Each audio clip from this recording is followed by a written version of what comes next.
என் பையன் வளர வளர ரொம்ப பொறுப்போடு வளர்றாங்க. என்னதான் விளையாடினாலும் இந்த எழுதுறது படிக்கிறதுங்கும்போது கொஞ்சம் ஆர்வம் அதிகமாக காட்டுறான். அவங்க அப்பாவுக்கு படிப்பே வரலைங்க. ஸ்கூல் போக சொன்னால் சோளக்காட்டிலே உட்காந்துட்டு வந்தாராம். அப்புறம் எப்படி இவன் படிப்பு மேலே ஆர்வமாக இருக்கான்? ஒரு வேளை என்ன மாதிரி போலங்க. அது மட்டும் இல்லை, இன்றைக்கி சாமி கும்பிட்றதுக்கு எல்லா ஹெல்ப்பும் அவன் தான் பண்ணிகிட்டு இருந்தான். அவங்க அப்பா வெளியில் போயிட்டு வந்ததும், அப்பா குளிச்சுட்டு வந்து சாமி கும்பிடுப்பா அப்படின்னு சொன்னான். எனக்கே ஆச்சரியமாக போயிடுச்சுங்க எப்படி பேசுகிறான்னு. இன்றைக்கி நம்ம வீட்டில் தக்காளி சாப்பாடுங்க.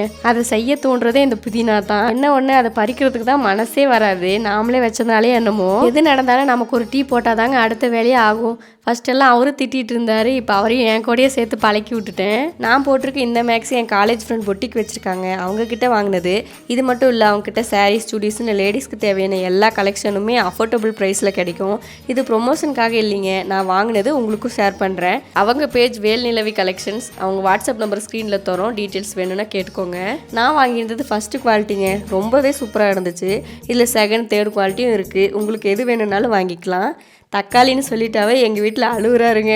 தக்காளி ரேட் கம்மியாக இருக்கேன்னு ஒரு வாரமாக தக்காளி குழம்பு தக்காளி சாப்பாடு இதையே பண்ணிகிட்டு இருந்தேன். இதுக்கடையில் பஞ்சாயத்து வேறு, அடுப்பு தூக்கி இந்த பக்கம் வைக்கணுமா, வீடியோ எடுக்கும்போது கம்ஃபர்டபுள் இல்லையா.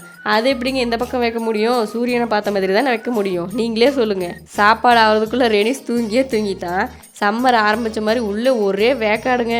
அப்புறம் என்ன, வெளியில் உட்காந்து கதை பேசிகிட்டே சாப்பிட வேண்டியது தான்.